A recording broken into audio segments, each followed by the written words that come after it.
मुलांच्या हातातून मोबाईल काढणं सोपं आहे, पण त्यानंतर त्यांना काय द्यायचं? परीसाठी मी काही छोट्या गोष्टी ट्राय केल्या आणि त्यातलं काय खरंच कामी आलं ते आज तुम्हाला दाखवते.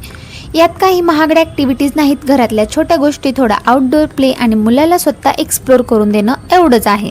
मोबाईल तिच्या हातातून सतत राहू नये यासाठी मी शक्य तितके अल्टरनेटिव्ह देण्याचा प्रयत्न करते. कारण फक्त मोबाईल घेऊन बाजूला ठेवला आणि पुढे काहीच दिलं नाही तर तिचं लक्ष मोबाईलकडे जाणारच. परीसाठी मी एक छोटंसं टेंट हाऊस घेतलं, तिच्या आवडीची काही टॉयज त्यात ठेवली आणि ही तिची छोटीशी प्ले स्पेस झाली. मला एक गोष्ट जाणवली, त्यांना स्वतःची छोटी जागा मिळाली, तिथे ते त्यांच्या पद्धतीने खेळू शकतात. आणि इथे एक छोटा ट्रिक मला शेअर करायचा आहे. सगळी टॉयज एकाच वेळी बाहेर ठेवण्याऐवजी काही टॉयज बाजूला ठेवून द्या. काही दिवसांनी तीच टॉयज पुन्हा बाहेर काढली की मुलांना ती पुन्हा नवीन असल्यासारखे इंटरेस्टिंग वाटू शकतात. आणि संध्याकाळचा हा माझा फेवरेट पार्ट. तिला थोडं मातीमध्ये खेळून देते. माती हातात घेणं, त्यात पाणी ओतणं, स्वतः काहीतरी बनवणं, या सगळ्यात ती खूप रमते. हो, कपडे खराब होतील, माती लागेल, पण मुलांना मोकळेपणाने खेळून दिले की त्यांची मज्जा काही वेगळीच असते.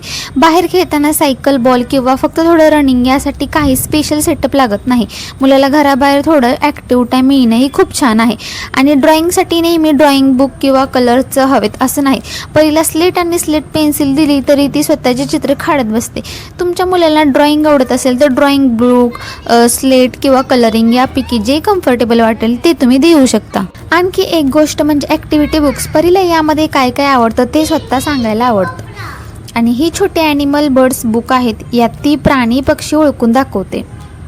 अशा बुक्समध्ये मुलं फक्त शांत बसत नाही तर बोलतात, विचार करतात आणि जे माहीत आहे ते सांगण्याचा प्रयत्न करतात. खेळून झाल्यावर एक छोटी सवय आम्ही लावण्याचा प्रयत्न करतो. खेळणी परत जागेवर ठेवायची, सगळं परफेक्ट झालं पाहिजे असं नाही, पण आपल्या खेळाच्या वस्तू आवरण्यात तिलाही सहभागी करता आलं पाहिजे.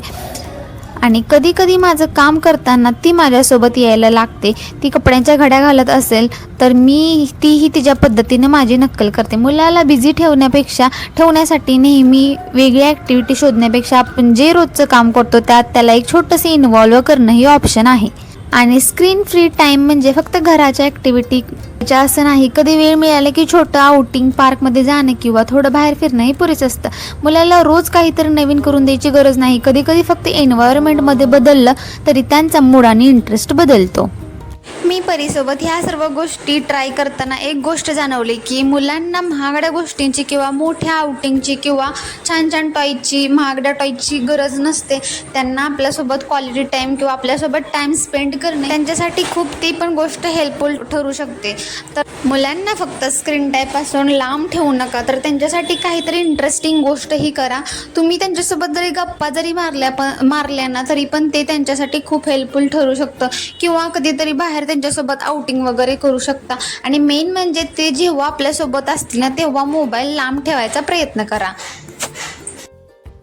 मी असं अजिबात म्हणत नाही की मुलांनी स्क्रीन पूर्णपणे वापरू नये, पण मुलांकडून आपण जेव्हा मोबाईल काढून घेतो तेव्हा त्याच्यापेक्षा त्यांना जास्त इंटरेस्टिंग वाटावं. किंवा आपण मोबाईल काढून घेतो तेव्हा मुलं बोर होतात किंवा आता काय करू असा विचार करतात. त्यांना त्या जागी काहीतरी इंटरेस्टिंग देणं मला जास्त प्रॅक्टिकल वाटतं. तर तुमच्या मुलांना टॉयज, गेम्स वगैरे किंवा कलरिंग वगैरे कोणती गोष्ट जास्त इंटरेस्ट देते किंवा कोणत्या गोष्टी तुमचा मुलगा किंवा मुलगी जास्त इंटरेस्ट घेते ती गोष्ट तुम्ही जाणून घ्या. आपल्या मुलाला काय आवडतं हे ऑब्झर्व करणं सगळ्यात जास्त इम्पॉर्टंट आहे. आणि हो, तुमच्या मुलांना स्क्रीन टाईम पासून दूर ठेवण्यापासून तुम्ही कोणती ट्रिक यूज करता हे तुम्ही कमेंट बॉक्समध्ये नक्की सांगा, म्हणजे दुसऱ्या आईंना पण हेल्प होईल.